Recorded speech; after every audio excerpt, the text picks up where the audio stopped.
Hey guys, what's going on today? We're going to look at this knife. This is the Quiet Carry IQ, and I'm just going to give you my thoughts on it right now. So if you want to just turn off this video and move on to something else, this thing is awesome. This is a really good knife. This is a great little flipper. It's a great slicer. It's just great. So let's look at what it is. Titanium frame lock, of course. There's your lockup.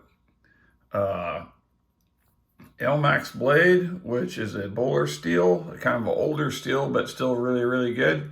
I would say it's kind of sort of S30V, S35VN-ish kind of steel, but it's a little bit, I don't know, it sharpens a little nicer to me. Very thin, 3/32 thick stock. Let's get into some dimensions. We got my tape measures right here. This is a less than 3-inch blade, about 2 3/4 cutting edge. Less than 4-inch handle, about 3 3/4. It is 3/4 of an inch tall. It is less than 3/8 thick. Great carry. This thing is such a great carry. Has a titanium milled deep carry pocket clip that works really well. It's a little bit tight, but it does because it's got so much slope right here. It goes over your pant lip pretty easily. It weighs, it's pretty light. It could be lighter. It's not super milled inside like the other Quiet Carry knives. There we go. 2.19 ounces. Pretty dang light. For small as this blade is, you really have some great slicing ability with it because it's so dang thin. Flips really good. Ball bearing pivot. Let's look at it next to some household home items. Here it is next to a Bic lighter. So it's not a whole lot bigger than a Bic lighter. Here it is next to a Bic round stick medium pen. Excuse me. No, that's not going to get edited out. Here it is next to the old pink tactical push pin. So here it is next to some other knives. This seems to be a review standard. Here it is next to the Delica. And as you can see, you actually get more cutting edge on the IQ with a smaller profile and a smaller handle profile. Here it is next to the old standbys. Cold Steel Formax Scout version. Cold Steel Tough Light. So as you can see, it's kind of right about in the middle between the two. And then here it is next to some knives. Oh, and here it is next to the Paramilitary 3. And as you can see, you actually have more cutting edge than the Para 3 with much smaller handle profile, of course. And now I want to show it next to some knives that are similar in design. And one of the things I really like about the design of this knife is that the blade disappears into the handle, which makes for a really nice carry, especially since that pocket clip is in the back like that. It'll shove way back into your pocket, which is really, really nice. And I'm not sure if this clip is reversible. I think it's right hand tip up only. Yeah, it's right hand tip up only. So here it is next to one of my favorites. This is the Civivi Chronic. And as you can see, I've used that Chronic quite a bit. It's got just a little bit more cutting edge and just a little bit more handle. Oops, sorry. Here it is next to the Boker Cataclysm. Almost identical, except for this has got like 3 times the thickness of blade. Still a good knife. And here it is next to the Kizer Swayback. And again, almost identical, except you get a little bit more handle with the Swayback. All of these knives, I don't know. I thought at first that was called a Quaken design, but it's not. A Quaken is actually a blade shape. But I just really like the fact that the blade disappears into the handle, so when you slip it in your pocket, it's like you're not even carrying a knife. It gets the name gentleman's carry knife. I don't know if that really fits, to me anyway. I've used this a lot more than just gentleman carry. As you can see, I'll zoom in a little bit down in there. There's glue and cred, and the blade's all creded up. I did sharpen it. It sharpened really pretty easy. As you can see, it's got a little bit of a hollow in the heel, which you'll get some of that, and a little bit in the tip, which means the grind isn't exactly perfect on it, but it's rare to get a super perfect production blade ground. Here it is next to another quiet carry. And again, you get like almost the same amount of cutting edge, probably a little bit more. This is the drift, the quiet carry drift. And look, it's starting to center up now. As it's broke in, it started to center up, which is really nice. Although it took a long time. I've had this knife for actually quite a while. It's got kind of one of those semi-Wharncliffe type blades, but with just a little bit of belly that I like. The tip, although it is kind of a sheep's foot, it does pierce really well. It's got your quiet carry design 3 or 4 dots, very clean looking.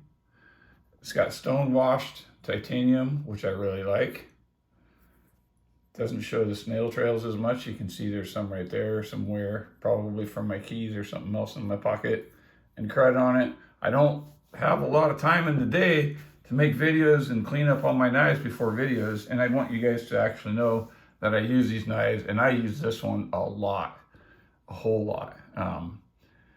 Because when I first got it, I thought, oh, I'm gonna get it and I'm gonna review it and I'm probably gonna sell it because I don't know if I really like it. But once I got it in my hand and once I started using it, I really like it. I've got extra large hands, and as you can see, I can get pretty much like a 3.5 finger grip. I can choke up just a little bit and get a 4-finger grip on there. It's a stick, so it's really comfortable.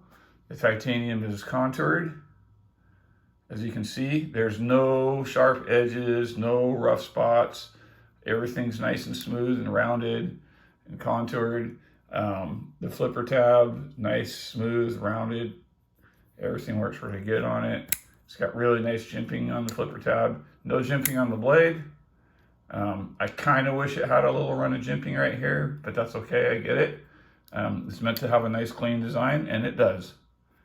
It has a very nice clean design.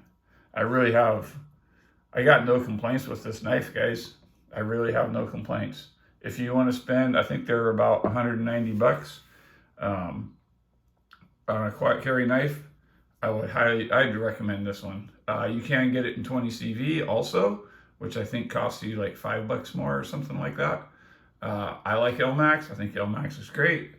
I remember when ZT had troubles with Elmax because they had burnt edges, and you had to sharpen them about 3 or 4 times before you got down to a good hard solid core, and then they work better. But this is none of those issues.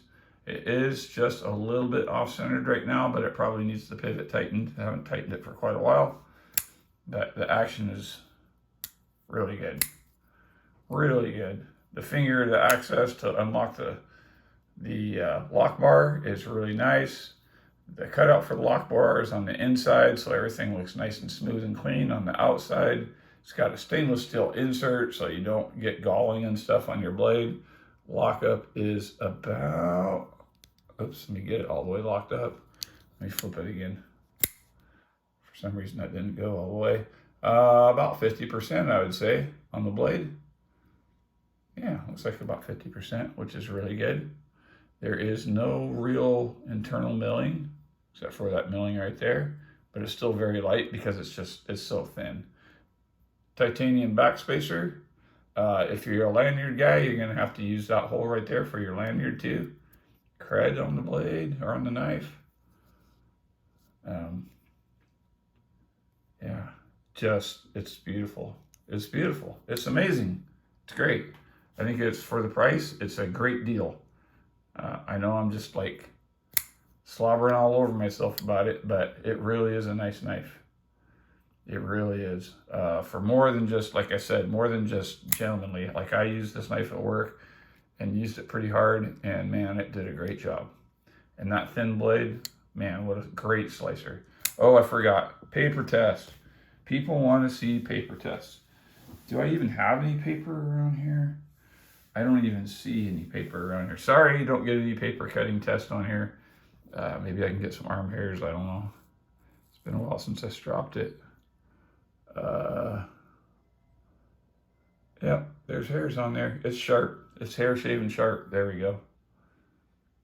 Yep, hair shaven sharp. I know I promised you guys a sharpening video.